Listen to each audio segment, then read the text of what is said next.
Hello everyone, welcome to another video and I am your friend Bharat Shankar. तो last video जो हमने release किया था वहां पर हमने आईटी और सॉफ्टवेयर सेक्टर के रिलेटेड एक बहुत ही डिटेल डिस्कशन किया था और वहां पर हमने बताया था कि आईटी और सॉफ्टवेयर में तीन मेजर कैटेगरीज है। पहला कैटेगरी है आईटी एंड सॉफ्टवेयर सेक्टर का, ये जो ओल्ड जनरेशन सॉफ्टवेयर कंपनीज है जैसे कि टीसीएस है, विप्रो है और टेक महिंद्रा है, एचसीएल है वगैरह वगैरह। और दूसरा कैटेगरी जो हमने डिस्कस किया था जो कि है engineering focus deep tech and निश आईटी कंपनीज का, जिसमें कुछ कंपनीज है पर्सिस्टेंट सिस्टम्स है, केपीआईटी है, टाटा एलेक्सी है, टाटा टेक्नोलॉजीज है, ऐसे और भी बहुत सारे कंपनीज के बारे में वहां पर हमने एक बहुत ही डिटेल डिस्कशन किया था। और उसके बाद उस वीडियो में मैंने एक तीसरा कैटेगरी भी बताया था जो कि है new generation software product and platform companies का। और उस वीडियो में मैंने ये भी बताया था कि अगर ज़्यादा कमेंट्स आएंगे, ज़्यादा लाइक्स आएंगे तो हम इसके ऊपर भी एक बहुत ही डिटेल्ड वीडियो जरूर बनाएंगे। तो here we are doing the video on the popular demand. तो आज के वीडियो का फोकस रहेगा new generation software product and platform sector, जहां पर हम इसका एक बहुत ही डिटेल्ड सेक्टर एनालिसिस करेंगे और यहां पर जो काम करने वाले कंपनीज है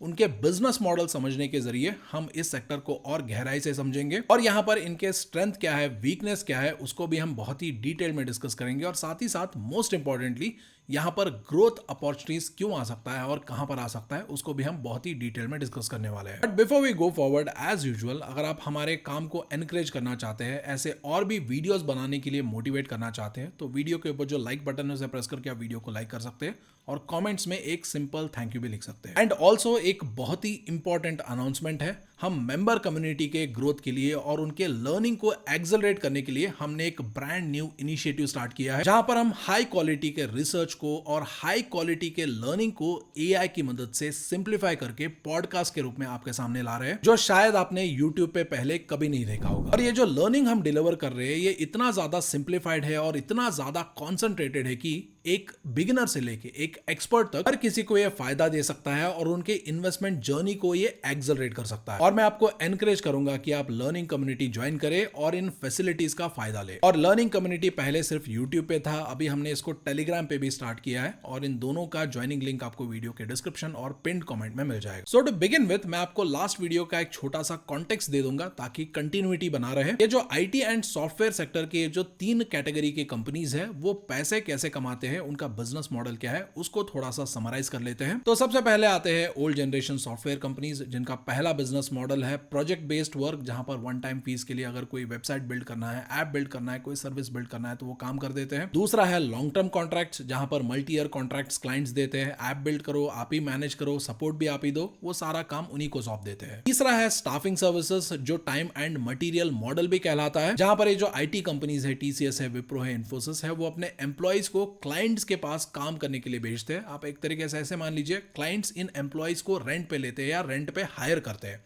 और अपने खुद के प्रोजेक्ट्स पे काम करने के लिए लगा देते हैं। और टीसीएस, विप्रो, इन्फोसिस जैसे कंपनीज आर्ली बेसिस पे, यानी कितने घंटे ये प्रोजेक्ट के ऊपर काम कर रहे हैं उसके बेसिस पे वो क्लाइंट्स के ऊपर बिलिंग करते हैं। तो ये है ओल्ड जनरेशन आईटी कंपनीज का रेवेन्यू मॉडल या बिजनेस मॉडल। और जिस तरीके से कोई भी सेक्टर या कोई भी प्रोडक्ट एक लाइफ साइकिल के थ्रू जाता है, अभी हमारा जो आईटी सेक्टर है, इंडियन आईटी सेक्टर है, वो भी ये लाइफ साइकिल के थ्रू जा रहा है, जहां पर उसने इमर्जेंस स्टेज को क्रॉस कर दिया, ग्रोथ स्टेज को क्रॉस कर दिया और अभी बोला जाता है कि वो एक मैच्योरिटी स्टेज पे है। और मैच्योरिटी स्टेज पे हाई ग्रोथ एक्सपेक्ट नहीं किया जा सकता है और यहां से कुछ इन्वेस्टर्स ये भी स्केप्टिकल है कि यहां से क्या मैच्योरिटी से ये डिक्लाइन स्टेज पे भी जा सकता है या नहीं जा सकता है। तो इसीलिए अभी के टाइम में ये जो ओल्ड जनरेशन आईटी कंपनीज है वहां पर हाई ग्रोथ का एक्सपेक्टेशन इन्वेस्टर्स जो है वो ना के बराबर कर रहे हैं। End of course it remains a big question, क्या पता अगर ये जो इंडियन आईटी कंपनीज है अगर वो एआई में रैंप अप करते हैं, अमेरिकन इकोनॉमी रिकवर करता है, यूरोपियन इकोनॉमी भी रिकवर करता है, तो उसके बाद इनको ज्यादा काम आएगा। तो हो सकता है कुछ फेज के लिए यहाँ पर हाई ग्रोथ आए, but that still remains a question. और उसके बाद दूसरे कैटेगरी के कंपनीज है engineering focused tech IT companies, और ये बेसिकली इंजीनियरिंग आर&डी बेस्ड काम करते हैं, value added tech services provide करते हैं। इसका अगर आप कुछ एग्जांपल देखना चाहें तो अगर आप ऑटोमोटिव टेक में देखेंगे तो ये कंपनीज अगर ये जो ईवीज का बैटरी मैनेजमेंट सॉफ्टवेयर चाहिए होता है उसको ये बना देते हैं, या ये जो ईवी का सेल्फ ड्राइविंग फीचर होता है उसके लिए जो सॉफ्टवेयर चाहिए होता है ये उसको भी बना देते हैं। उसी तरीके से अगर हेल्थ केयर टेक में अगर सर्जिकल आर्म चाहिए, पेशेंट मॉनिटरिंग सिस्टम चाहिए, या इंडस्ट्रियल कंपनीज में मान लो असेंबली लाइन का सॉल्यूशन चाहिए या ऑटोमोटिव लाइटिंग सॉल्यूशंस चाहिए, तो ऐसे जो रिसर्च बेस्ड इंजीनियरिंग बेस्ड जो काम होते हैं जो एक नॉर्मल आईटी कंपनी नहीं कर पाता है, ये कंपनीज उन काम को करता है। क्योंकि ऐसे काम को करने के लिए डीप रिसर्च या deep R&D and engineering knowledge होना जरूरी है। क्योंकि अगर मान लो ईवी का अगर सेल्फ ड्राइविंग सॉफ्टवेयर बिल्ड करना है तो ये डीप इंजीनियरिंग नॉलेज के बिना मुमकिन नहीं हो पाता है, क्योंकि वहां पर आपको car specification, braking systems, gear transmission, battery optimization system, इन सब को समझना होता है और उसके बेसिस पे ऐसे जो सॉफ्टवेयर है उसको बिल्ड किया जा सकता है, जो कि ये जो पहले कैटेगरी का जो ओल्ड जनरेशन आईटी कंपनीज है वो नहीं कर पाते। और ये जो engineering focused tech IT companies है वो ऐसे कामों को एग्जीक्यूट करता है। और उसके बाद तीसरे सेक्टर पे आते हैं जो कि है software product and platform companies का या सेक्टर का, जो कि हमारे आज के टॉपिक का डिस्कशन है। ये कंपनीज रेडीमेड डिजिटल टूल्स को डायरेक्टली कस्टमर्स और क्लाइंट्स को बेचते हैं और ये जो टूल्स होते हैं ये लोगों के लिए और बिजनेसेस के लिए जो स्पेसिफिक प्रॉब्लम्स होते हैं उनको सॉल्व करने में इनकी मदद करते हैं। और ये जो सॉफ्टवेयर प्रोडक्ट एंड प्लेटफॉर्म है ये दो मेन कैटेगरीज को केटर करते हैं। पहला है B2B यानी ये बिजनेसेस को केटर करते हैं, दूसरा है B2C यानी ये डायरेक्टली कस्टमर्स को केटर करते हैं। अगर आप B2B के कुछ एग्जांपल्स देखेंगे, मान लो कोई छोटा बिजनेस है, कोई स्टार्टअप है, कोई मिड साइज कंपनी भी है और उनको मान लो इनवॉइसिंग का सॉल्यूशन चाहिए, GST जो अकाउंटिंग, सारा HR ये सारा सॉल्यूशन चाहिए, एक रेडीमेड CRM सिस्टम चाहिए और इनके पास इतने पैसे नहीं है कि वो TCS, विप्रो जैसे कंपनीज के पास जाए, उनसे खुद एक कस्टम सॉफ्टवेयर बनाए, उतने पैसे नहीं है। तो ये क्या करेंगे, ये जोहो जैसे कंपनी के पास जाएंगे और उनका सब्सक्रिप्शन लेंगे और वहीं से इनको सारे ये रेडीमेड टूल्स सब्सक्रिप्शन पे यानी पर मंथली बेसिस के पेमेंट पे मिल जाएंगे, जो सस्ता और अफोर्डेबल है, जिसकी वजह से ये जो स्मॉल साइज कंपनी है, मीडियम साइज कंपनी है, इसको ये अफोर्ड कर पाते हैं। और B2B के जो सॉफ्टवेयर एंड प्लेटफॉर्म के अगर आप कुछ और एग्जांपल देखना चाहे तो अगर छोटे बिजनेसेस को अगर पेमेंट्स कलेक्ट करना है तो वो रेजर पे का प्लेटफॉर्म यूज कर सकते हैं, जहां पर रेजर पे हर ट्रांजैक्शन पे 1 से 3% का कमीशन चार्ज करता है, जो कि एक end to end payment system scratch से बिल्ड करवाने का जो खर्चा है उससे बहुत बहुत ज्यादा सस्ता है। और वही अगर किसी को कस्टमर सर्विसेज को मैनेज करना है तो वो फ्रेश डेस्क को यूज कर सकते हैं, और अगर किसी को एम्प्लॉय अटेंडेंस ट्रैक करना है तो वो कीका HR को यूज कर सकते हैं। ऐसे और भी बहुत सारे B2B के लिए प्लेटफॉर्म एंड सॉफ्टवेयर सॉल्यूशंस अभी इंडिया में ही बन रहे हैं, क्योंकि पहले ये जो पूरा डोमेन है इसको फॉरेन कंपनीज रूल करते थे और उनके सर्विसेज जो है वो रिलेटिवली एक्सपेंसिव थे और एक्सपेंसिव अभी भी है। और उसके बाद अगर आप B2C का यानी बिजनेस टू कस्टमर का अगर आप कुछ सॉफ्टवेयर प्रोडक्ट एंड प्लेटफॉर्म्स के कुछ एग्जांपल देखना चाहे, अगर आपको पेमेंट करना है आप फोन पे यूज कर सकते हो, फोन पे इज अ प्रोडक्ट। अगर आपको नेविगेट करना है, Google maps is a product, Gmail, YouTube, खाना ऑर्डर करना है, स्विगी, जोमेटो वो भी प्लेटफॉर्म है, वो भी प्रोडक्ट्स है। ग्रोसरी ऑर्डर करना है तो ब्लिंकिट डाउनलोड कर लो, जेप्टो डाउनलोड कर लो या स्विगी, इंस्टामार्ट डाउनलोड कर लो। टैक्सी, ऑटो, बाइक हायर करना है तो उबर है, ओला है, रैपिडो है। अगर फ्लाइट टिकट्स बुक करना है, बस के टिकट्स बुक करना है, होटल बुक करना है तो मेक माई ट्रिप है, GoIbibo है। ऐसे प्लेटफॉर्म्स पे हम इसको कर सकते हैं। अफोर्डेबल ऑनलाइन क्लासेस आज के टाइम में फिजिक्स वाला है, अनअकैडमी है, ऐसे बहुत सारे प्लेटफॉर्म्स है, एडटेक प्लेटफॉर्म्स है, वो भी प्रोडक्ट्स है, वो भी प्लेटफॉर्म्स है। और वही अगर ऑन डिमांड एंटरटेनमेंट के सर्विसेज चाहिए, जहां पर आपको मूवी देखना है, IPL देखना है या वेब सीरीज देखना है तो जियो हॉटस्टार है। तो ये जो सारे प्रोडक्ट एंड प्लेटफॉर्म्स है ये B2C के कैटेगरी में आते हैं। और आज का जो हमारे डिस्कशन का फोकस रहेगा वो ऐसे software product and platform companies के ऊपर होगा जो मेनली B2B के कैटेगरी में यानी बिजनेस टू बिजनेस के कैटेगरी में काम करते हैं, क्योंकि वहां पर अभी ग्रोथ का स्कोप बहुत ज्यादा है। और वो ग्रोथ का स्कोप ज्यादा क्यों है, उसके लिए आपको ये जो सेक्टर है इसका एक छोटा सा हिस्ट्री समझना होगा। तो हिस्ट्री ये है कि एक लंबे समय के लिए ये जो B2B के कैटेगरी के जो software product and platform companies है वो इंडिया में लैग कर रहे थे और ये टेक ऑफ करने से पहले ही ये कंपनीज फेल हो जा रहे थे, ये बैंकरप्ट हो जा रहे थे। और ऐसा होने के पीछे एक पर्टिकुलर रीजन भी था और वो रीजन ये था कि लोकल डिमांड था ही नहीं। और अगर किसी भी छोटे प्लेटफॉर्म एंड प्रोडक्ट कंपनी को अगर ग्रो करके मिड साइज कंपनी बनना है, लार्ज साइज कंपनी बनना है तो लोकल डिमांड होना बहुत जरूरी है। क्योंकि सबसे पहले क्या होता है, लोकल डिमांड है तो स्मॉल स्केल एडाप्शन होता है, क्योंकि जब स्मॉल स्केल एडाप्शन होता है तो वहां पर प्रोडक्ट स्ट्रांग होता है, यानी छोटे customers, small number of customers जब अडाप्ट करते हैं तो प्रोडक्ट इंप्रूव करने का स्कोप बढ़ता है और प्रोडक्ट का ब्रांडिंग भी होता है। बाकी लोग भी देखते हैं कि अरे ये छोटे कंपनीज यूज कर रहे हैं तो उसको देख के थोड़े बड़े कंपनीज भी यूज कर सकते हैं, ऐसे करके थोड़े और बड़े कंपनीज यूज करते हैं, ऐसे करके ये डोमेस्टिक मार्केट में एस्टैब्लिश हो पाते हैं। और एक बार डोमेस्टिक मार्केट में एस्टैब्लिश हो गए तो उसके बाद ये इंटरनेशनल मार्केट्स में भी जाते हैं। तो एक सिंपल एग्जांपल अगर मैं आपको बताना चाहूं तो आपको Amazon वेब सर्विसेज या AWS पता होगा। तो 2006 में क्या हुआ था, उन्होंने देखा कि लोकल यानी USA में बहुत ज्यादा डिमांड था। और वो डिमांड क्यों था, क्योंकि बैक इन 2016 अमेजॉन ने एक प्रॉब्लम नोटिस किया जो स्टार्टअप के डेवलपर्स फेस कर रहे थे, और वो प्रॉब्लम ये था कि उस टाइम पे अगर किसी कंपनी को, किसी डेवलपर को अगर कोई ऐप लॉन्च करना है, कोई वेबसाइट लॉन्च करना है, तो वो बहुत ज़्यादा टाइम और पैसा सर्वर्स को बाय करने में लगा रहे थे। और जब अमेजॉन ने अमेजॉन वेब सर्विसेज को लॉन्च किया, जो कि क्लाउड प्लेटफॉर्म है, तो वहाँ पर क्या हुआ, सब सर्वर्स को रेंट पे लेने लगे, वहाँ पर स्टोरेज भी मिल रहा था, तो सर्वर्स खरीदने की ज़रूरत, वहाँ पर जो पैसा वो स्पेंड कर रहे थे, टाइम वो स्पेंड कर रहे थे, वो सब कुछ बचने लगा। और अमेजॉन वेब सर्विसेज के सक्सेस के लिए स्मॉल स्केल एडॉप्शन बहुत ही की था, और वहाँ पर लोकल डिमांड था, तो स्मॉल स्केल एडॉप्शन भी हो रहा था। जहाँ पर इसके जो अर्ली यूजर्स थे वो यूएस के स्टार्टअप्स थे। उस टाइम जो ड्रॉपबॉक्स था, रेडिट है और एयरबीएनबी है। एयरबीएनबी आज के टाइम में बहुत बड़ा कंपनी है, लेकिन उस टाइम पे छोटा कंपनी था। ये सब अमेजॉन वेब सर्विसेज उस टाइम यूज कर रहे थे और अभी भी यूज करते होंगे। और इन स्टार्टअप्स के फीडबैक पे बेसिस पे उन्होंने अमेजॉन वेब सर्विसेज को और भी ज्यादा इंप्रूव किया, और भी ज्यादा मतलब यूजेज के लिए सूटेबल बनाया,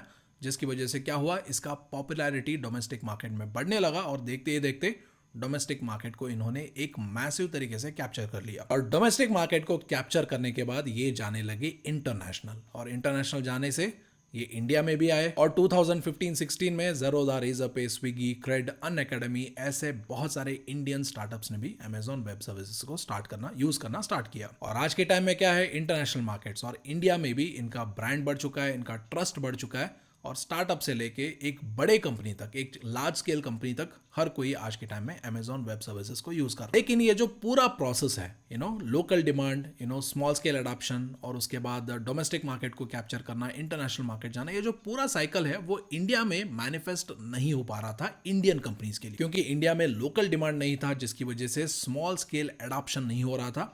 और यहाँ पर कुछ लोग बोलेंगे कि सर ऐसे कैसे हो गया, क्योंकि आप देखोगे तो इंडिया में ऑलरेडी कुछ बड़े कंपनीज थे, एशियन पेंट्स था, रिलायंस था, पेडिलाइट है, ऐसे बहुत सारे बड़े कंपनीज है ना, हिंदुस्तान यूनिलीवर है, वो तो यूज़ कर सकते थे, वो यूज़ नहीं क्यों नहीं कर रहे हैं इनके सर्विसेज। तो इसका एक सिंपल जवाब ये है कि ऐसे जो बड़े कंपनीज है वो प्रूवन कंपनीज के पास जाते हैं, जो ऑलरेडी एक्सपीरियंस्ड है, उनका सर्विस ऑलरेडी स्टेबल है, उनका प्रोडक्ट ऑलरेडी स्टेबल है। तो ऐसे प्रोडक्ट्स कौन प्रोवाइड करता है, वो फॉरेन कंपनीज प्रोवाइड करते थे। तो इसलिए बड़े companies by default foreign products, foreign platforms को ही यूज करना प्रेफर कर रहे थे। और उसके बाद एक मिरेकल सा एक बहुत बड़ा चेंज हुआ, और ये चेंज होने के बाद से ये जो इंडिया के new generation software product and platform companies है, उनमें भी इन्वेस्टर्स को ग्रोथ दिखने लगा, उनमें भी इन्वेस्टर्स को पोटेंशियल दिखने लगा, जिसकी वजह से इन्वेस्टर्स ऐसे सेक्टर के कंपनीज में भी लॉन्ग टर्म ग्रोथ हो सकता है, ऐसा एक्सपेक्टेशन करने लगे। और ये जो मैसिव शिफ्ट हुआ था, ये दो पावरफुल फैक्टर्स की वजह से हुआ था। पहला पावरफुल फैक्टर था राइज ऑफ इंडियन स्टार्टअप्स, जिसकी वजह से लोकल डिमांड इन कंपनीज के लिए बढ़ने लगा। जहां पर बहुत सारे ये जो फूड डिलीवरी के, लॉजिस्टिक्स के, एडटेक के जो स्टार्टअप्स थे, वो एफोर्डेबल और रिलायबल लोकल सॉल्यूशंस ढूंढ रहे थे, जिसकी वजह से local product and services companies जो है उनको बिजनेस मिलने लगा, और वहां पर लोकल एडॉप्शन यानी स्मॉल स्केल एडॉप्शन होने लगा। और जैसे जैसे इंडिया में ये जो स्टार्टअप इकोसिस्टम है ये बढ़ने लगा, ये ग्रो होने लगा, वैसे वैसे ही इंडिया के जो local software platform and product companies है उनका भी वहां पर ग्रोथ होने लगा। और ये जो software platform and product companies है, इनके रिलेटेड हमें एक बहुत ही इंपॉर्टेंट चीज ये नोट करना है कि इनका जो ग्रोथ है वो लोकल डिमांड से आता है। अनलाइक ट्रेडिशनल आईटी कंपनीज, जिनका डिमांड या जिनका ग्रोथ मेनली यूएस और यूरोप से आता है, क्योंकि अगर यूएस और यूरोप के इकोनॉमी अच्छे करेंगे, वहां के कंपनीज अगर ज्यादा पैसे कमाएंगे, तो वो ज्यादा आईटी में स्पेंड करेंगे, वही प्रोजेक्ट या वही पैसा इंडियन आईटी कंपनीज के पास आता है। तो इसलिए हमने देखा होगा ना कि अगर यूएस का इकोनॉमी ठीक नहीं कर रहा है तो इंडियन स्टॉक्स, इंडियन आईटी के स्टॉक्स गिर जाते हैं, राइट? क्यों? बिकॉज डिमांड सब यूएस और यूरोप से आता है। और उसके बाद जो दूसरा पावरफुल फैक्टर है जिसकी वजह से हमें software platform and product companies में एक मेजर शिफ्ट देखने को मिल रहा है, वो फैक्टर है एमर्जेंस ऑफ लोकल इंफ्रास्ट्रक्चर। और यहाँ पर इंफ्रास्ट्रक्चर मतलब मैं यहाँ पर ईट, सीमेंट, पत्थर वाला जो इंफ्रास्ट्रक्चर है, बिल्डिंग वाला, कंक्रीट वाला इंफ्रास्ट्रक्चर, उसके बारे में बात नहीं कर रहा हूँ। मैं यहाँ पर बात कर रहा हूँ डिजिटल इंफ्रास्ट्रक्चर का, क्योंकि आज के टाइम में इंडिया का खुद का जो लोकल डिजिटल इंफ्रास्ट्रक्चर है वो बहुत तेजी से ग्रो कर रहा है। और इसका एक बेस्ट एग्जांपल है rise of local data centres, जो basically hosting and storage cost को कम कर रहे हैं, और साथ ही साथ इंडिया के जो लोकल डेटा लॉज है उसके साथ भी वो कंप्लायंट है, जिसकी वजह से एआई, सैस, बिग डेटा जैसे सॉल्यूशंस को बहुत बड़ा पुश मिल रहा है। और डेटा सेंटर्स के रिलेटेड मैंने कुछ टाइम पहले टेलीग्राम पे एक डिटेल्ड पोस्ट भी डाला था, तो यहाँ पर है, देखिए वो पोस्ट। तो यहाँ पर मैंने बताया था rise of data centers in India, और यहाँ पर मैंने ये भी बताया था कि India is set to become the third largest data center market by 2027 driven by AI, cloud, 5G and strict data laws. और यहाँ पर देखिए ये जो बिग कंपनीज है, रिलायंस है, अडानी है, एल&टी है, ऐसे जो बिग कंपनीज है वो तो डेटा सेंटर्स में इन्वेस्ट कर ही रहे हैं, लेकिन यहाँ पर कुछ ऐसे छोटे कंपनीज भी है जो डेटा सेंटर्स में काम कर रहे हैं और वहाँ पर वो डेटा सेंटर्स में स्पेसिफिकली कहाँ पर काम कर रहे हैं, क्या सर्विस दे रहे हैं, उसका भी यहाँ पर मैंने डिस्क्रिप्शन दिया हुआ था। और जो हमारा टेलीग्राम चैनल है, यहाँ पर भी हम बहुत ही well researched post daily basis पे डालते रहते हैं और डेली बेसिस पे यहाँ पर आपको कुछ ना कुछ सीखने को जरूर मिलता है। और ये जो सारा फ्री लर्निंग यहाँ पर आपको टेलीग्राम से मिल रहा है, अगर आप ये बाहर सीखने जाओगे तो 10-20 हजार से कम आपको कोई चार्ज किए बिना ये नहीं सिखाएगा। और इसीलिए ऐसे जो वेल रिसर्च्ड इंफॉर्मेशन जो हम आपको फ्री में प्रोवाइड करते हैं, इसका फायदा ले, जो आपको एक बेटर इन्वेस्टर बनने में, एक सक्सेसफुल इन्वेस्टर बनने में आपकी मदद करेगा। और टेलीग्राम चैनल का ज्वाइनिंग लिंक भी आपको नीचे वीडियो के डिस्क्रिप्शन और पिन कमेंट में मिल जाएगा। अब इसके बाद क्या करेंगे, will try to study some of the software product and platform companies. हम उनके बिजनेस मॉडल को समझने की कोशिश करेंगे, जिसके जरिए हम इस सेक्टर को और गहराई से समझने की कोशिश करेंगे। एंड ऑफ कोर्स ये बात आपको ऑलरेडी पता है कि जो भी इंफॉर्मेशन और जो भी हम स्टडी करते हैं वो सिर्फ लर्निंग पर्पस और इंफॉर्मेशन पर्पस के लिए होता है। सो जो पहला कंपनी हम स्टडी करने वाले हैं उसका नाम है सीई इन्फोसिस्टम्स, या जिसको आप मैप माई इंडिया के नाम से भी जानते होंगे। और ये कंपनी एक data and technology product and platform company है। और ये जो कंपनी है इसके 3 मेन प्रोडक्ट्स एंड प्लेटफॉर्म्स है। तो इस कंपनी का पहला प्रोडक्ट है मास, जिसका फुल फॉर्म है मैप्स एज सर्विस। तो इस प्रोडक्ट में इन्होंने क्या किया है, इन्होंने डिजिटल मैप्स क्रिएट करके रखा है जस्ट लाइक गूगल मैप्स। और इन मैप्स को जो बाकी के कंपनीज है वो सब्सक्रिप्शन के बेसिस पे मैप माई इंडिया से खरीदते हैं और उसको वो अपने प्लेटफॉर्म पे, अपने ऐप पे या वेबसाइट पे इस्तेमाल करते हैं। And just to give you a broader example, ऐसे मैप्स आपने ओला के ऐप में देखा होगा, उबर के ऐप में देखा होगा, या स्विगी, जोमेटो, ब्लिंकिट ऐसे ऐप्स में आपने देखा होगा,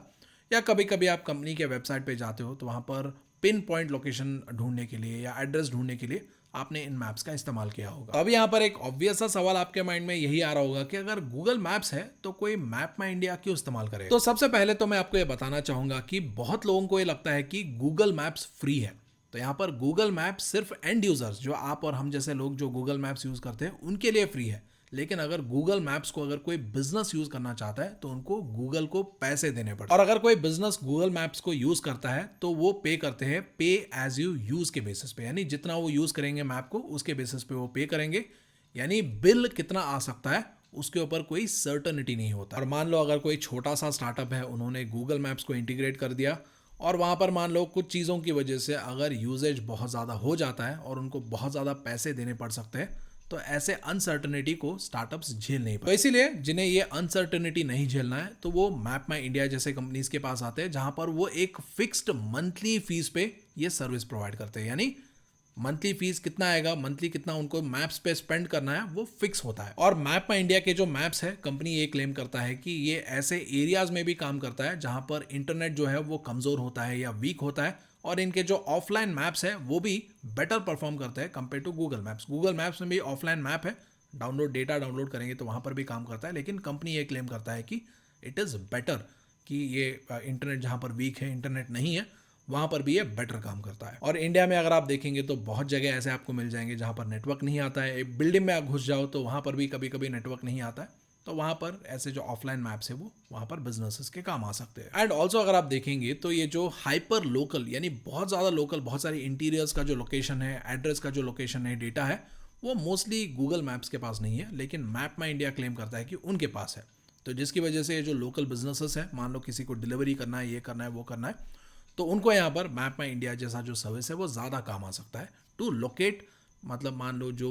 निश एरियाज़ है, जो बहुत इंटीरियर्स के एरियाज़ है, जहाँ पर गूगल मैप्स का मतलब एड्रेस लोकेट नहीं हो पाता है, तो वहाँ पर इनका मैप्स काम कर सकता है। और ऐसे ही और भी कुछ रीजंस है जिसकी वजह से बहुत सारे जो छोटे बिजनेसेस है, कंपनीज है और बड़े कंपनीज भी है, गवर्नमेंट ऑर्गेनाइजेशंस वगैरह है, वो गूगल मैप्स के बदले ये जो मैप माई इंडिया जैसा जो लोकल कंपनी का मैप है उसको यूज करना ज्यादा प्रेफर करते हैं। और मैप माई इंडिया के अगर आप B2B कस्टमर्स देखेंगे तो फ्लिपकार्ट इसका कस्टमर है, यूलू इसका कस्टमर है, HDFC बैंक इसका कस्टमर है, फोन पे, एयरटेल, ह्यूंडई, ये सारे इसके कस्टमर्स। और इस कंपनी का एक इंपॉर्टेंट ग्रोथ फैक्टर ये जो इंडिया के गवर्नमेंट इंस्टीट्यूशंस है उनके डिमांड से आता है। क्योंकि देखिए जो गवर्नमेंट इंस्टीट्यूशंस होते हैं वो फॉरेन कंपनीज के ऊपर ऐसे सर्विसेज के लिए रिलाय करना ज्यादा प्रेफर नहीं करते। जस्ट इमेजिन अगर इसरो जैसा कंपनी अपने टॉप सीक्रेट प्रोजेक्ट्स के लिए अगर गूगल मैप्स इस्तेमाल करता है और मान लो अगर अभी इंडिया और रशिया की जो दोस्ती है उसकी वजह से अगर अमेरिका पनिश करने आता है, जैसे कि अभी कर रहा है ना, हमारे ऑयल रिफाइनरीज के ऊपर वो सैंक्शंस लगा रहा है, रिस्ट्रिक्शंस लगा रहा है,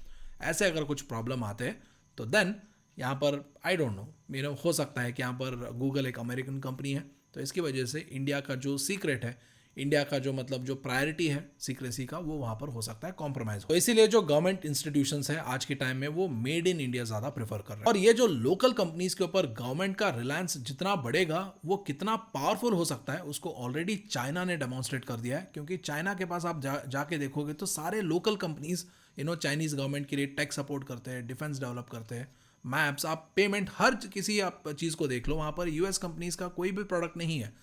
चाइनीज जो है वो अपने प्रोडक्ट्स को उन्होंने खुद डेवलप किया है, जिसकी वजह से वो किसी के ऊपर भी डिपेंडेंट नहीं है। और आज के टाइम में जिस तरीके का जियोपॉलिटिकल सिचुएशन है उसको देख के आपने ऑलरेडी ये समझ लिया होगा कि हर कोई कंट्री जो है वो इंडिपेंडेंट तरीके से अपना जो एडमिनिस्ट्रेशन है, अपना जो इंफ्रास्ट्रक्चर है उसको चलाना चाहता है। And that is the reason India भी डेटा सेंटर्स के रिलेटेड इन्होंने जो लोकल डेटा लॉज है उसी रीजन की वजह से उन्होंने इसको इंप्लीमेंट किया था। और आज के टाइम में अगर आप देखेंगे तो मैप माई इंडिया ने बहुत सारे गवर्नमेंट इंस्टीट्यूशंस के साथ एमओयू साइन किया है। Just to name a few, इन्होंने इसरो के साथ एमओयू साइन किया है, नीति आयोग के साथ, national e governance division, ministry of electronics and information technology, government of India खुद, इन सारे एंटिटीज के साथ इन्होंने एमओयू साइन किया है टू सप्लाई मैप सर्विसेज, जो इनको बेसिकली ये प्रोवाइड करते हैं। और यहाँ पर आप देख भी सकते हैं कि इनका जो मैप्स का इकोसिस्टम है, यहाँ पर इन्होंने 2 डिवीजन बनाया है। पहला है एमएमआई जो कि है मैप माई इंडिया एंटरप्राइज ऑटोमोटिव, और दूसरा है एमडीटी जो कि है मैपल्स डीटी, जो गवर्नमेंट को केटर करता है। और ये जो दोनों सर्विसेज है ये ड्रोन्स के navigation, devices, government agencies, space, IoT delivery, और ये जो एआई एनालिटिक्स है, ऑटोटेक है, और बहुत सारे जो जेवीज वगैरह ये करते हैं, हर जगह इन दोनों सर्विसेज का इस्तेमाल किया जाता है। और इसके बाद इनका दूसरा प्लेटफॉर्म है SaaS जो कि है सॉफ्टवेयर एज सर्विस, जहां पर ये रेडी टू यूज ये जो सॉफ्टवेयर के टूल्स होते हैं, ऑनलाइन टूल्स होते हैं, ये प्रोवाइड करते हैं, स्पेशली बिजनेसेस के लिए प्रोवाइड करते हैं,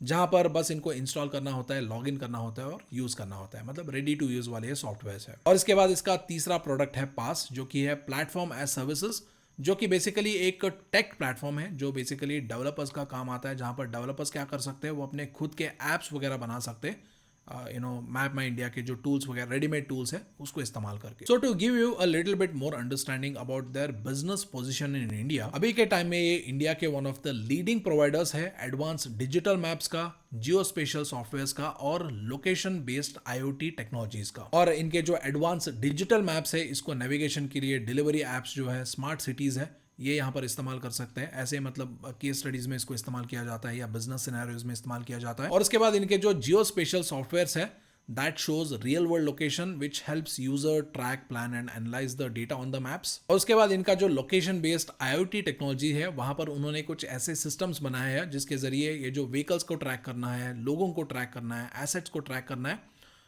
based on real time GPS and sensor locations, वो यहाँ पर किया जा सकता है। और प्रेजेंटली अगर आप इनका रेवेन्यू सेग्रीगेशन देखेंगे तो इनका जो मैप्स एंड डेटा प्रोडक्ट्स है वहां से कंपनी को 60% ऑफ द रेवेन्यू आता है, और उसके बाद इनके जो प्लेटफॉर्म एंड आईओटी प्रोडक्ट्स है वहां से अप्रोक्सीमेटली 40% ऑफ द रेवेन्यू आता है। और अभी के टाइम में अगर आप इनका जो डिजिटल मैप्स का जो प्रोडक्ट है उसको देखोगे तो वो अप्रोक्सीमेटली इंडिया का जो रोड नेटवर्क है उनको more than 99% of the roads को कवर करता है। इंडिया में जो भी रोड्स है मोर देन 99% ये कवर करता है, यानी इनके मैप्स पे ये सारे रोड्स मिल जाएंगे। इसमें अराउंड 7,900 से भी ज्यादा टाउन्स को कवर करते हैं और 6,37,000 से भी ज्यादा विलेजेस को ये कवर करते हैं। और उसके अलावा कंपनी का जो रियल व्यू मैप्स है वो एक्चुअल में जो road side and on ground views है उसको भी दिखाता है, जो कुछ इस तरीके से दिखता है, जहां पर रोड साइड का जो व्यू है, रोड साइड के जो मतलब कैसा दिखता है, वहां पर क्या घर है, क्या ऑफिस है, वो भी वहां पर आपको विजिबली नजर आ जाए। और ये जो व्यू है ये आपको गूगल में दिख जाएगा, लेकिन यहाँ पर सेग्रीगेशन ये है कि यहाँ पर आप देख सकते हैं,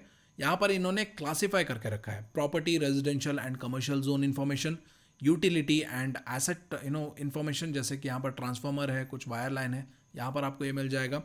road side and street information, और उसके बाद यहाँ पर देखिए एडवर्टाइजमेंट्स एंड होर्डिंग इन्फॉर्मेशन। अगर कोई बड़ा होर्डिंग है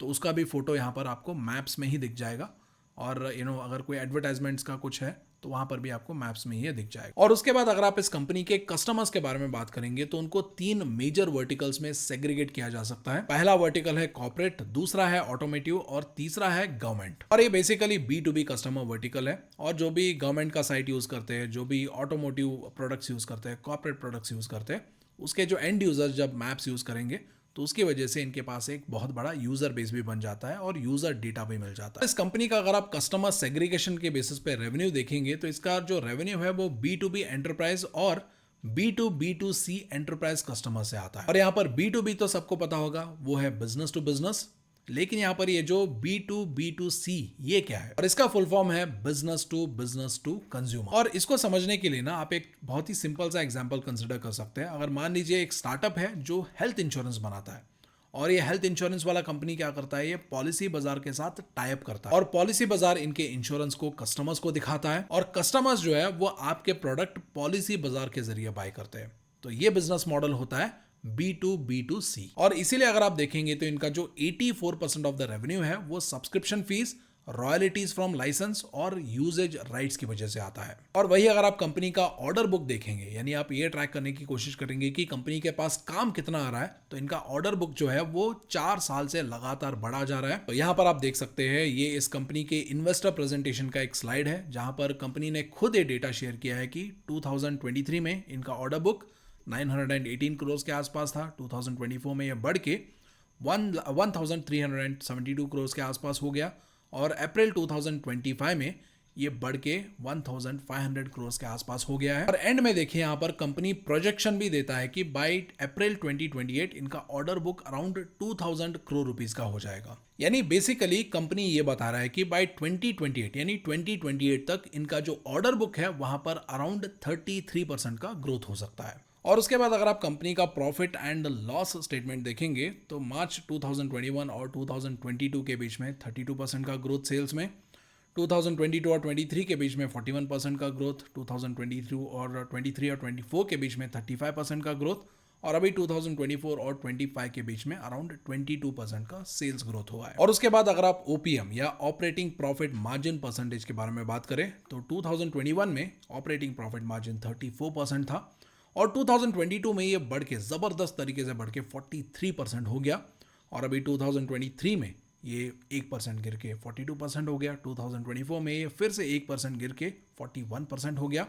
और अभी 2025 में ये 3% गिर के अराउंड 38% के आसपास पहुंच गया है। और ये जो ऑपरेटिंग प्रॉफिट मार्जिन गिरा है इसका इंपैक्ट आप डायरेक्टली नेट प्रॉफिट के ग्रोथ पे देख सकते हैं। तो यहाँ पर आप देख लो 2023 में सेल्स ग्रोथ 41% था लेकिन प्रॉफिट ग्रोथ मात्र 24%, यहाँ पर 35% का ग्रोथ लेकिन यहाँ पर 24%, यहाँ पर 22% का ग्रोथ लेकिन यहाँ पर नेट प्रॉफिट में मात्र 10% का ग्रोथ है। और ये सारी चीजें मैं आपको डिटेल में इसलिए बताता हूं ताकि आपको पॉजिटिव्स और नेगेटिव्स दोनों का इंफॉर्मेशन रहे, दोनों का आइडिया और अंडरस्टैंडिंग रहे। और उसके अलावा इस कंपनी में एक और रिस्क फैक्टर ये है कि इस कंपनी में हाई सेगमेंट कॉन्सेंट्रेशन है, यानी इस कंपनी का एक मेजॉरिटी ऑफ द रेवेन्यू एक पर्टिकुलर सेक्टर से आता है और वो सेक्टर है ऑटोमोटिव सेक्टर। यानी कंपनी का रेवेन्यू हाईली डिपेंडेंट है ऑटोमोटिव सेक्टर के ऊपर, क्योंकि वहां से कंपनी को around 54% of the revenue generate होता है या रेवेन्यू आता है। और ये जो फैक्टर है जिसको हम रिस्क के रूप में देख रहे हैं, कंपनी इसी फैक्टर को अपॉर्चुनिटी के रूप में देखता है, जहां पर कंपनी खुद अपने इन्वेस्टर प्रेजेंटेशन में ये जो ऑटोमोटिव बिजनेस है इसका प्रोजेक्शन बताता है फाइनेंशियल ईयर 2025 से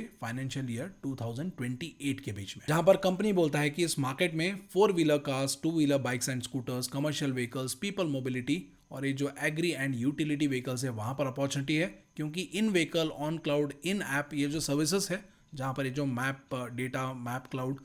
navigation, connected services, EV mobility और ये जो सेल्फ ड्राइविंग और ये जो HD मैप्स है और ये जो कॉन्वर्जेशंस AI है, ये सारी चीज़ों को इन व्हीकल्स में प्रोवाइड करने का जो ऑप्शन है, बिजनेस अपॉर्चुनिटी है, कंपनी उसके ऊपर कैपिटलाइज कर सकता है। तो बेसिकली कंपनी के N केस प्लेटफॉर्म के अंडर आता है। और यहाँ पर अगर आप देखोगे तो ये जो सारे सर्विसेज है अभी इंडियन व्हीकल्स में, ये सारे सर्विसेज अभी उतना ज़्यादा अडॉप्ट नहीं किया है इंडियन व्हीकल्स ने, और आगे चल के इन सर्विसेज को अडॉप्ट करने का चांसेस बहुत ज़्यादा है और ये बिल्ट इन सर्विस ही है उसके चांसेस भी बहुत ज़्यादा है। और 2028 तक कंपनी कितने कस्टमर्स को एक्वायर कर सकता है उसका प्रोजेक्शन कंपनी ने खुद अपने इन्वेस्टर प्रेजेंटेशन में भी दिया है, जहाँ पर कंपनी ये बोलता है कि by financial year 2028 increase customer opportunity count to 500 by financial year 2028, जो कि अभी के टाइम में अगर आप देखेंगे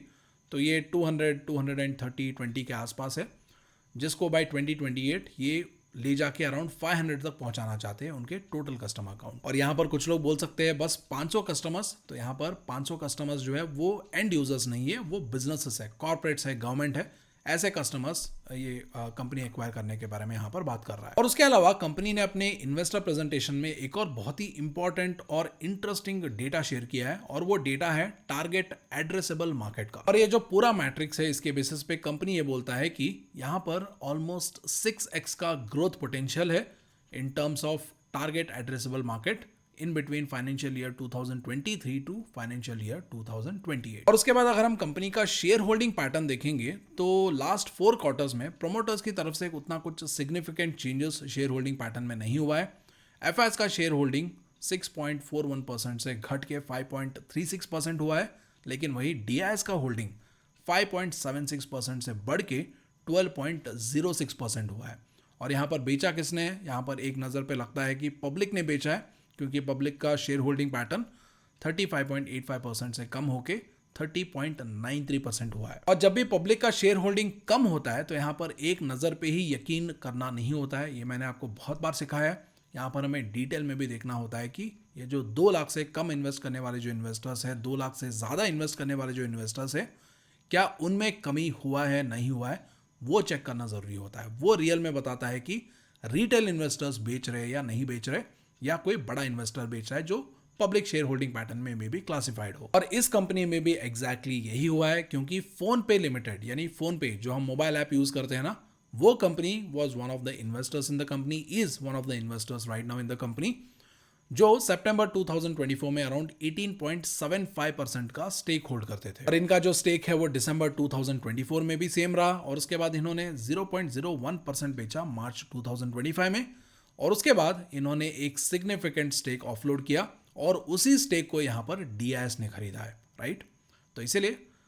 ये अजम्पशन पे आने से पहले कि रिटेल इन्वेस्टर्स बेच रहे, बड़े इन्वेस्टर्स खरीद रहे, उस अजम्पशन पे आने से पहले थोड़ा सा डिटेल में अगर हम शेयर होल्डिंग पैटर्न देखेंगे तो ये सारी चीज़ें पता चल जाएंगे। और यहाँ पर हमें इफेक्टिवली क्या पता चल रहा है, यहाँ पर रिटेल इन्वेस्टर्स की बिकवाली नहीं हुई है, बल्कि यहाँ पर फोन पे ने बेचा है और डीआईएस ने खरीदा है। यहाँ पर शेयर्स जो है वो स्ट्रॉन्ग हैंड से निकल के स्ट्रॉन्ग हैंड्स में ही गया है। इसके बाद अभी बात करेंगे नेक्स्ट कंपनी के बारे में, और इस कंपनी का नाम है डिलीवरी लिमिटेड। और ये एक प्योर सॉफ्टवेयर प्लेटफॉर्म या प्रोडक्ट कंपनी नहीं है, बल्कि ये एक लॉजिस्टिकल सर्विसेज कंपनी है।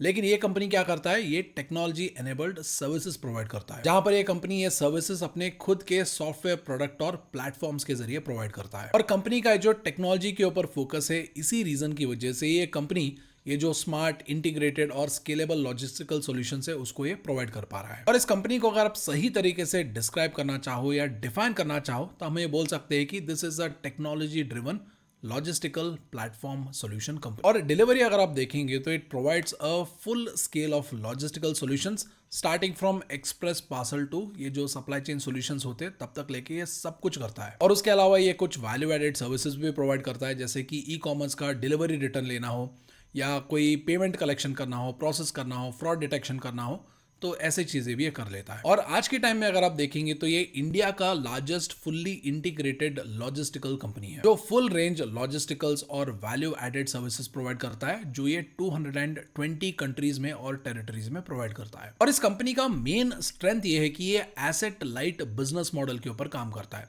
तो ये सुनने के बाद कुछ लोगों को थोड़ा सा यहाँ पर सरप्राइजिंग लग सकता है कि ये कंपनी लॉजिस्टिक्स में काम करता है और आप बोल रहे हो ये एसेट लाइट है, ये कैसे पॉसिबल है? क्योंकि अगर कोई कंपनी लॉजिस्टिक्स में काम करता है तो सबसे पहले उन्हें क्या करना होता है, उन्हें बहुत सारे ट्रक्स, बहुत सारे व्हीकल्स का एक फ्लीट ओन करना पड़ता है। तो ऐसे केस में आप इस कंपनी को एसेट लाइट कैसे बोल सकते हो? और एक कंपनी एसेट लाइट इसीलिए हम बुलाते हैं क्योंकि एक्सटेंसिव इन्वेस्टमेंट से कंपनी अपने वेयरहाउसेस पे या व्हीकल्स के फ्लीट्स पे इन्वेस्ट नहीं करता, बट इंस्टेड ये कंपनी क्या करता है, ये अपने नेटवर्क पार्टनर्स के साथ पार्टनर करता है। और ये नेटवर्क पार्टनर्स कौन है? ये वो लोग हैं जो फ्लीट को ओन करते हैं, यानी जो फ्लीट ओनर्स है, और ये जो फ्रेंचाइजीज है और ये जो डिलीवरी एजेंट्स है, ये इनके नेटवर्क पार्टनर्स है, जिनके पास ये इंफ्रास्ट्रक्चर ऑलरेडी अवेलेबल है। यानी सिंपल वर्ड्स में कंपनी क्या करता है, ये कंपनी खुद के बहुत सारे ट्रक्स और व्हीकल्स ओन करने के बदले ये ऐसे लोगों के साथ पार्टनर करता है जिनके पास ऑलरेडी ट्रक्स है, बहुत सारे ट्रक्स है, बहुत सारे व्हीकल्स है, और ये क्या करता है, ये डिलीवरी का काम है, इसको ये उनको सौंप देता है। और इनका काम क्या है, इनका काम है सर्विस क्वालिटी को मॉनिटर करना। और यही इस कंपनी का मेन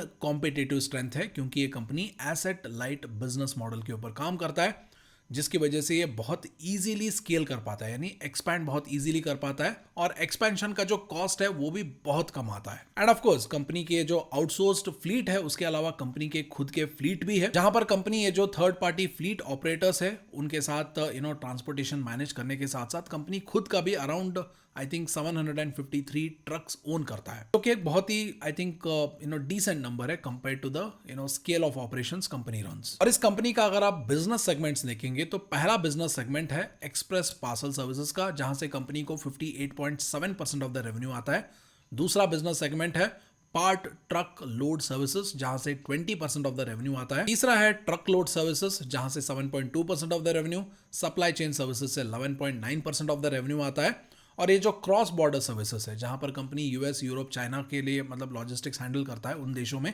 वहां पर कंपनी को 2% ऑफ द रेवेन्यू आता है। और इन सारे सेगमेंट्स के बारे में थोड़ा और अगर आप समझना चाहें तो ये जो एक्सप्रेस पार्सल सर्विसेज है, ये kind of like fast one time definitive delivery है, जो बेसिकली स्मॉल पैकेजेस, डॉक्यूमेंट्स और ये जो एक्सटेंसिव नेटवर्क और ट्रैकिंग के जरिए ये डिलीवर करता है। और इस सर्विस को बेसिकली ये जो ई कॉमर्स कंपनीज है, रिटेलर्स है, इंडिविजुअल्स है, वो इस्तेमाल करते हैं। और दूसरा है पार्ट ट्रक लोड सर्विसेज या पीटीएल सर्विसेज, जो कि बेसिकली एक शेयर्ड ट्रक स्पेस है, जहां पर ये जो मिड साइज के जो शिपमेंट्स है उसको किए जाते हैं। That doesn't require a full truck, यानी पार्ट ऑफ द ट्रक ही चाहिए होता है, जिसकी वजह से ये मल्टीपल बिजनेसेस के लिए क्या करते हैं, सेम ट्रक ही इस्तेमाल करते हैं। और इस सर्विस को बेसिकली ये जो स्मॉल मीडियम एंटरप्राइजेस है, रिटेलर्स है with regular mid size loads, वो इस सर्विस को इस्तेमाल करते हैं। और उसके बाद ट्रक लोड सर्विसेज या टीएल सर्विस जो है, वहां पर डेडिकेटेड फुल ट्रक जो है वो एक ही कस्टमर को दिया जाता है। जहां पर एक ही कस्टमर को कोई लार्ज या बल्क शिपमेंट करना है तो पूरा ट्रक को हायर कर लेते हैं। जहां पर बेसिकली ये जो लार्ज एंटरप्राइजेस है, बल्क शिपमेंट वाले जो कस्टमर्स है, वो इस सर्विस को इस्तेमाल करते हैं। और उसके बाद नेक्स्ट है सप्लाई चेन सर्विसेज, जहां पर ये जो एंड टू एंड लॉजिस्टिक्स है, जैसे कि वेयरहाउसिंग हो गया, इन्वेंट्री मैनेजमेंट हो गया, फुलफिलमेंट हो गया, इंटीग्रेटेड सॉल्यूशंस हो गए,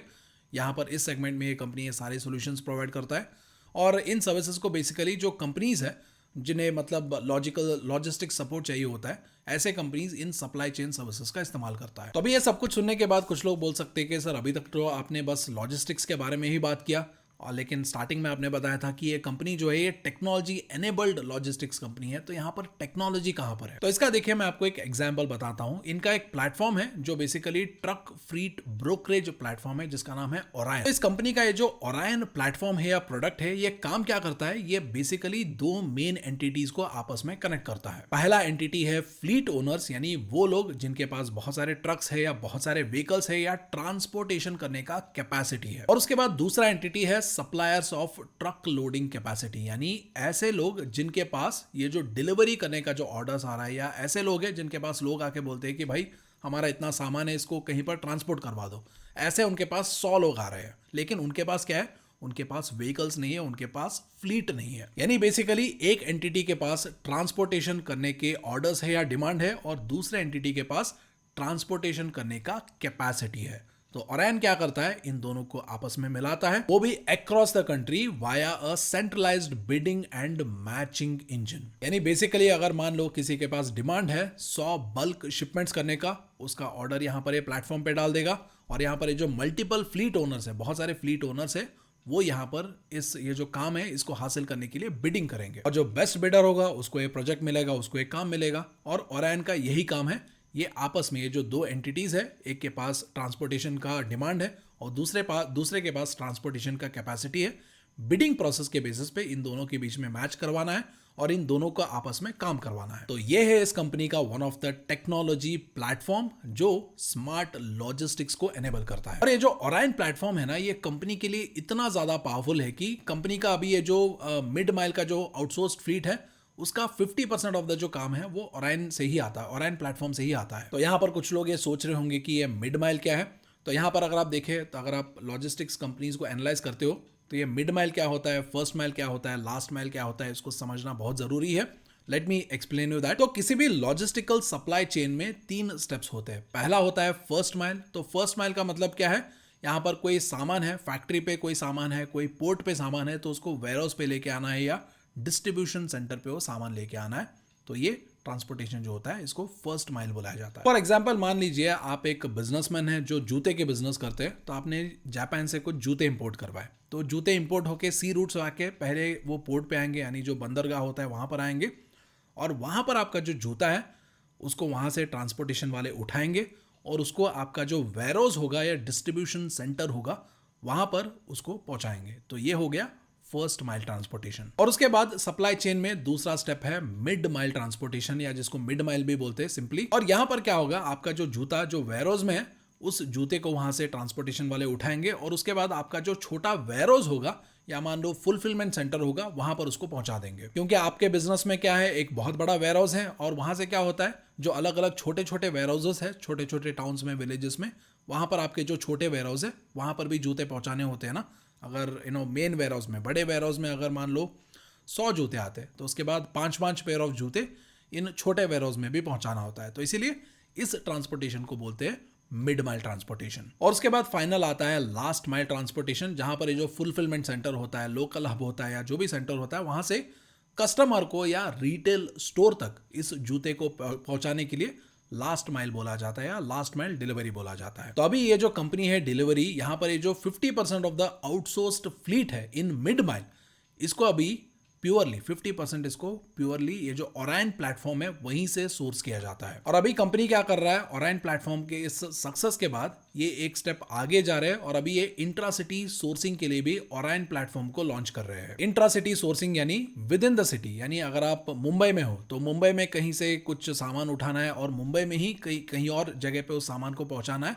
तो उस काम के लिए भी अभी ये ओरायन प्लेटफॉर्म को लॉन्च कर रहे हैं। और अगर आप किसी मेट्रो सिटी में रहते हो तो आपने ये जो पोर्टर का सर्विस है, पोर्टर करके एक कंपनी है, वो इंट्राडे सोर्सिंग करता है, डिलीवरी अंकल करके कंपनी है, ब्रोजो करके एक कंपनी है। तो ये सारे अभी क्या करते हैं, इंट्राडे सोर्सिंग करते हैं, जहां पर विद इन द सिटी अगर कोई पैकेज कहीं से उठाना है, कहीं पर डिलीवर करना है, तो ये काम करते हैं। तो वहां पर भी अभी ये जो डिलीवरी का ओरायन प्लेटफॉर्म है वो आने वाला है। और अगर इंट्रा सिटी सोर्सिंग में भी अगर कंपनी अच्छे से एस्टैब्लिश हो पाता है तो यहाँ पर भी अच्छा खासा ग्रोथ आने का चांसेस है। और उसके अलावा अगर आप कंपनी के कुछ और इंफ्रास्ट्रक्चर के बारे में बात करें तो एज ऑफ 2024 मार्च कंपनी जो है वो 29 fully and semi automated sorting centres को मैनेज करता है या ऑपरेट करता है बेसिकली, जिसको समटाइम्स सॉर्टेशन सेंटर्स भी बुलाया जाता है। और बेसिकली जो सॉर्टेशन सेंटर्स है इनका काम क्या होता है, इनका काम है ट्रांसपोर्टेशन रूट्स को ऑप्टिमाइज करना। तो इसको ना मैं आपको एक बहुत ही सिंपल एग्जांपल से समझाता हूं। मान लीजिए हैदराबाद से कुछ पैकेजेस मुंबई जाना है,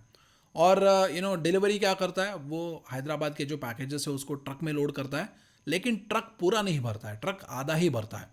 और उसके बाद बैंगलोर से भी कुछ पैकेजेस मुंबई जाने हैं, और बैंगलोर से भी जो पैकेजेस जाने हैं जब ट्रक में लोड करते हैं तो वो भी आधा ही भरता है, आधा ट्रक खाली रहता है। तो अभी यहाँ पर बैंगलोर से भी एक ट्रक मुंबई जा सकता है, और उसके बाद दूसरा ट्रक हैदराबाद से मुंबई जा सकता है। तो उस तरीके से भी पैकेजेस पहुंचाया जा सकता है, लेकिन इसका एक एफिशिएंट तरीका भी है। और वो एफिशिएंट तरीका क्या है, अगर मान लो कंपनी सोलापुर में एक सॉर्टेशन सेंटर एस्टैब्लिश करता है, और यहाँ पर हैदराबाद से ट्रक निकल के सोलापुर आता है, और उसके बाद बैंगलोर से ट्रक निकल के वो भी सोलापुर आता है। और सोलापुर से क्या होता है कि ये जो 2 ट्रक का जो माल है उसको एक ही ट्रक में लोड किया जाता है, और यहां से सोलापुर से 2 ट्रक जाने के बदले सिर्फ 1 ट्रक जाता है। यानी सोलापुर से मुंबई तक यहां पर क्या होगा,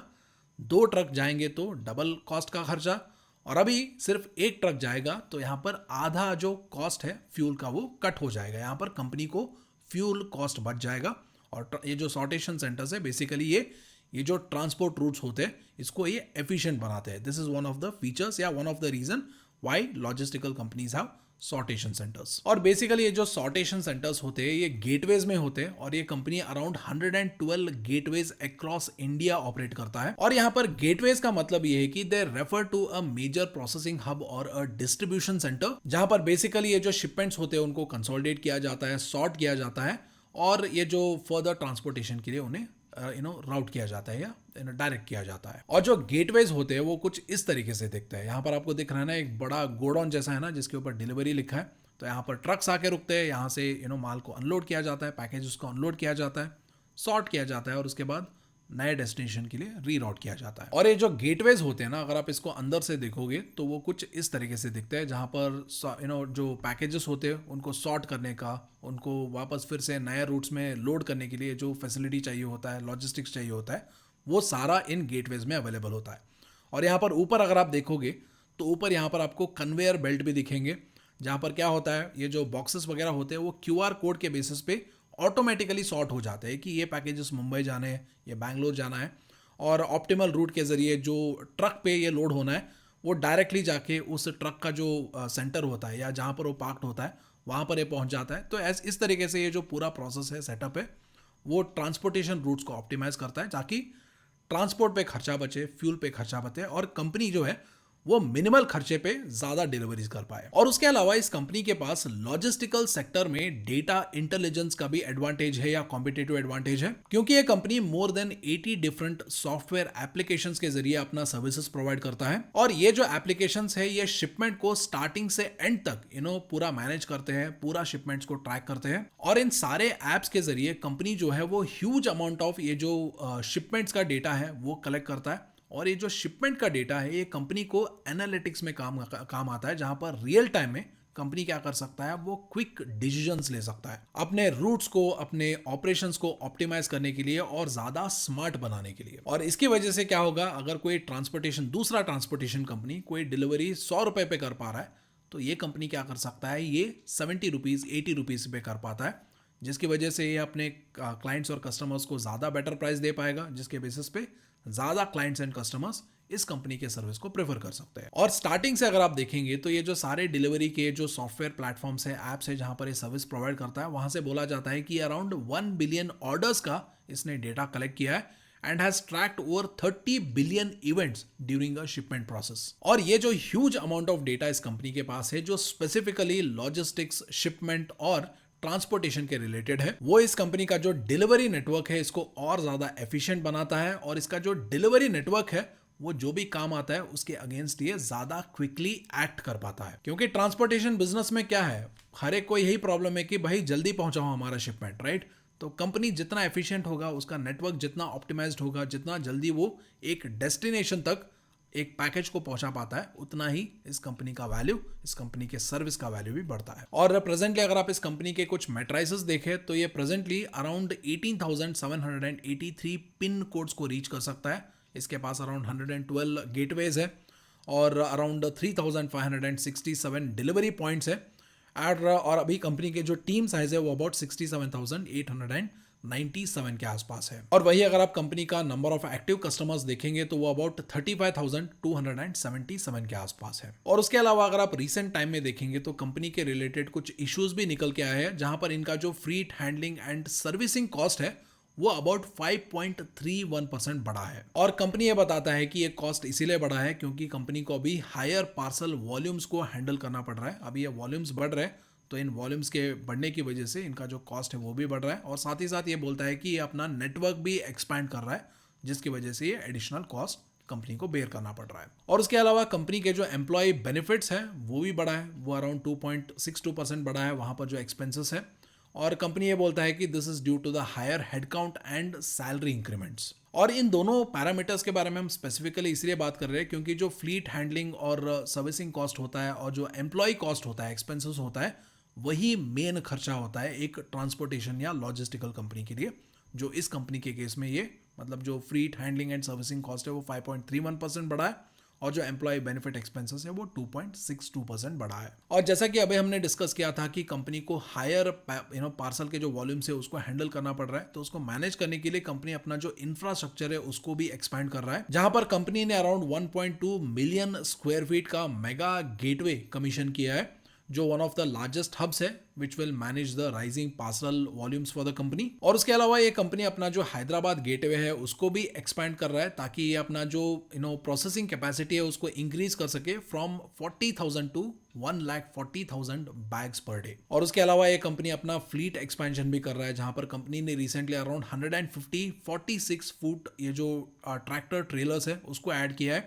ताकि अपने जो लाइन हॉल कैपेसिटी है for long distance and bulk transportation उसको ये बूस्ट कर पाए। और कंपनी ने अपने इन्वेस्टर प्रेजेंटेशन में एक बहुत ही इंटरेस्टिंग डेटा शेयर किया है अपने स्लाइड्स के जरिए, इन्वेस्टर प्रेजेंटेशन के स्लाइड्स के जरिए, जो मैं आपके साथ भी शेयर करना चाहता हूं, जो कि है वर्किंग कैपिटल पोजीशन के रिलेटेड, जहां पर इनका जो वर्किंग कैपिटल पोजीशन है वो लगातार 2021 से लगातार कम हो रहा है। और ये जो नेट वर्किंग कैपिटल डेज क्या होता है, receivable days minus payable days होता है। और यहां पर ये जो ग्राफ है इसको अगर आप थोड़ा सा गौर से देखोगे तो रेड कलर का एक बार है और उसके बाद एक लाइट रेड आप मान सकते हो, राइट रेड का एक और बार है, राइट।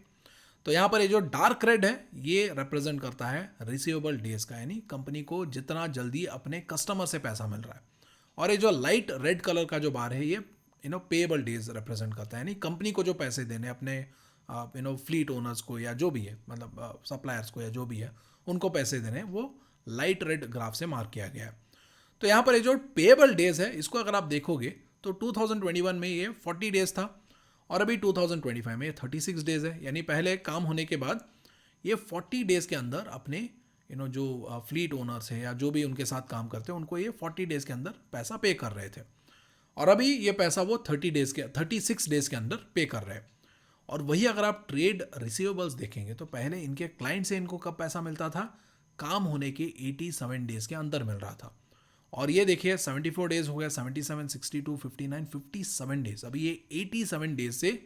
रेड्यूस होके 57 डेज पे आ गया है। यानी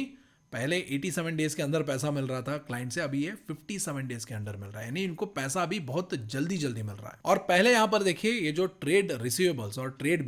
पेएबल जो कि नेट वर्किंग कैपिटल डेज होता है वो 47 डेज था, राइट, इनके बीच में, यानी पैसा जितना जल्दी मिल रहा है, पैसा इनको कितना जल्दी पे करना पड़ रहा है, उसके बीच में डिफरेंस 47 डेज का था, वो अभी रिड्यूस होके 21 डेज के आसपास आ गया है, which is actually very good for a transportation company. और इन जनरल अगर आप बिजनेसेस में देखोगे तो वहां पर एक फंडा ये होता है कि कस्टमर से जल्दी पैसा लेना है और जो पैसा देना है उसको डिले करना है, राइट, क्योंकि बिजनेस के पास जितना ज़्यादा पैसा रहेगा, जितना दिनों तक वो पैसा रहेगा, बिजनेस उसको और भी उतना ही एफिशिएंटली उस पैसे को यूज कर पाएगा। और अगर मान लो कंपनी के कस्टमर्स जो है वो जल्दी जल्दी पैसे दे रहे हैं, लेकिन कंपनी को जो पैसे देने हैं अगर वो कंपनी डिले करके दे रहा है, तो वहां पर आपको ये पहचानना होगा कि कंपनी के पास कुछ इनहेरेंट कॉम्पिटिटिव एडवांटेज है, जिसकी वजह से इसके कस्टमर्स सर्विस लूज होगा ना, उनके साथ वो रिलेशनशिप स्पॉइल नहीं करना चाहिए, जिसकी वजह से they are paying money early. और इनके साथ जो काम कर रहे हैं एज अ फ्लीट ओनर्स, जो सप्लाई काम कर रहे हैं, वो भी इनके ऊपर डिपेंडेंट है, जिसकी वजह से अगर ये पेमेंट डिले भी कर रहे हैं वो कुछ बोल नहीं रहे, वो बोल रहे हैं कि ठीक है सर दे दो आराम से। तो ये क्या करता है, ये काइंड ऑफ लाइक एक अच्छा कॉम्पिटिटिव बिजनेस पोजीशन कंपनी का बताता है। और उसके अलावा अगर आप कंपनी के कुछ और नंबर्स देखेंगे तो यहाँ पर आप देख सकते हो कि इस कंपनी के पास अराउंड 1422 करोड़ का डेट बर्डन है, 366 करोड़ का कैश इक्विवेलेंट्स है, इफेक्टिवली इसका इंटरेस्ट कवरेज रेशियो कितना है, अराउंड 2.29 के आसपास है, which is I would say thin interest coverage ratio, यानी कंपनी को अगर ₹1 इंटरेस्ट में पे करना है तो कंपनी 2.29 रुपीज़ पे कर रहा है। बट हैविंग सेड दैट, अगर आप कंपनी का प्रॉफिट एंड लॉस स्टेटमेंट देखोगे तो ये कंपनी एक स्टार्टअप एनवायरनमेंट से आया हुआ कंपनी है, राइट, और रिसेंटली कंपनी बड़ा हुआ है कुछ सालों पहले। तो इसीलिए अगर आप पहले देखेंगे तो कंपनी लॉसेस कर रहा था, और अभी कंपनी क्या कर रहा है, वो प्रॉफिटेबिलिटी में आ रहा है राइट नाउ, धीरे धीरे करके थोड़ा थोड़ा प्रॉफिट कमा के company is becoming profitable right now. और अगर आप क्वार्टरली रिजल्ट्स में देखोगे तो यहाँ पर देखिए कंपनी कब प्रॉफिटेबल बनना स्टार्ट हो रहा है, तो यहाँ पर देखिए कंपनी प्रॉफिटेबल बना था कब, दिसंबर 2023 में 12 करोड़ का प्रॉफिट कमाया था, और उसके बाद फिर से लॉस, और उसके बाद लास्ट 4 क्वार्टर से आप देखोगे तो कंपनी लगातार प्रॉफिट्स कमा रहा है, बैक टू बैक प्रॉफिट्स कमा रहा है, right, and that is the reason अभी कंपनी का जो इंटरेस्ट कवरेज रेशियो है वो कम है। एंड ऑल्सो अगर आप प्रेजेंटली देखोगे तो कंपनी का जो ऑपरेटिंग प्रॉफिट मार्जिन है that is very very thin right now. तो पहले देखिए, पहले तो ऑफकोर्स नेगेटिव में ही था, 15% -8.4, उसके बाद 1% बना, -1, और देखिए उसके बाद 5% ऑपरेटिंग प्रॉफिट मार्जिन बना, उसके बाद 2%, 4%, 2, 4, 5, अभी क्या है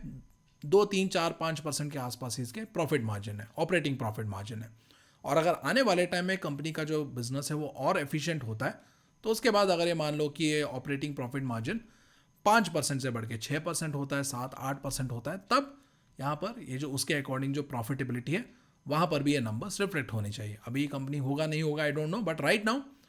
द फैक्ट इज दैट कि एक लॉस मेकिंग जो स्टार्टअप था वो अभी प्रॉफिटेबल बन चुका है। मतलब एक काइंड ऑफ लाइक जो जोमेटो का स्टोरी है, काइंड ऑफ लाइक उसी के आसपास आप इसको रिलेट कर पाओगे। Zomato was also loss making company और सडनली वो प्रॉफिटेबल बना, तो किस तरीके से इन्वेस्टर्स का एंथुजियाज्म वहाँ पर हमें देखने को मिला, उसी तरीके का एंथुजियाज्म अभी इस कंपनी में भी हो रहा है, because right now a loss making company has become profitable right now. और उसके बाद अगर आप कंपनी का शेयर होल्डिंग पैटर्न देखेंगे तो यहाँ पर कंपनी में प्रमोटर्स नहीं है, एफआईएस है, डीआईएस है, पब्लिक है।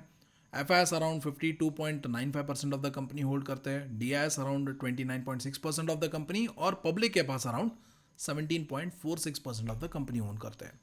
तो अभी यहाँ पर कुछ लोग पूछ सकते हैं कि सर यहाँ पर प्रमोटर्स क्यों नहीं है,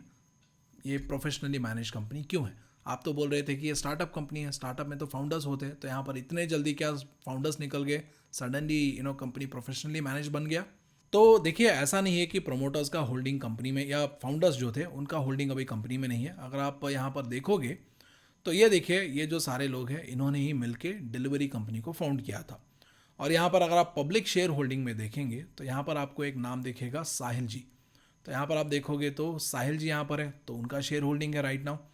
साहिल जी का होल्डिंग कंपनी में अराउंड 1.73% है। और उसके बाद देखिए सूरज जी है, और यहाँ पर आप देखोगे तो Suraj ji he was also one of the founder, और इनका भी होल्डिंग अभी कंपनी में अराउंड 1.45% है। और उसके बाद मोहित टंडन, राइट, तो ये भी फाउंडर थे, तो यहाँ पर आप देख सकते हैं मोहित टंडन। लेकिन उन्होंने क्या किया, उन्होंने अपना शेयर बेच दिया है, राइट, उनका अभी होल्डिंग कंपनी में नहीं है। तो यहाँ पर सबसे पहले हमें ये समझना होगा ना कि अगर फाउंडर्स पब्लिक शेयर होल्डिंग में क्यों है, इनका होल्डिंग प्रमोटर में क्यों नहीं दिख रहा है? तो इसका सिंपल मतलब ये है कि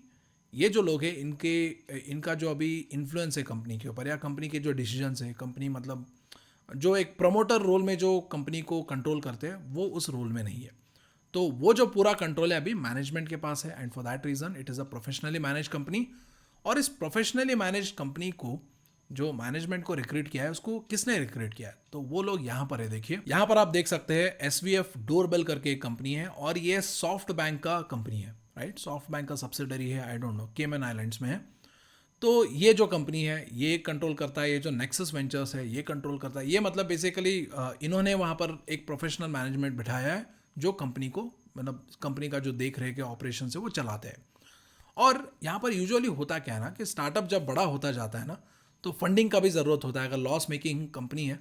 तो उसको सर्वाइव करने के लिए फंडिंग की ज़रूरत होती है, और जैसे जैसे फंडिंग कंपनी लेता जाता है वैसा ही उनका फाउंडर्स का जो स्टेक है वो डाइल्यूट होता जाता है। और ऐसे जो वेंचर कैपिटलिस्ट है, ऐसे जो VCs है, ऐसे जो बैंक्स है, उनका स्टेक बढ़ता है।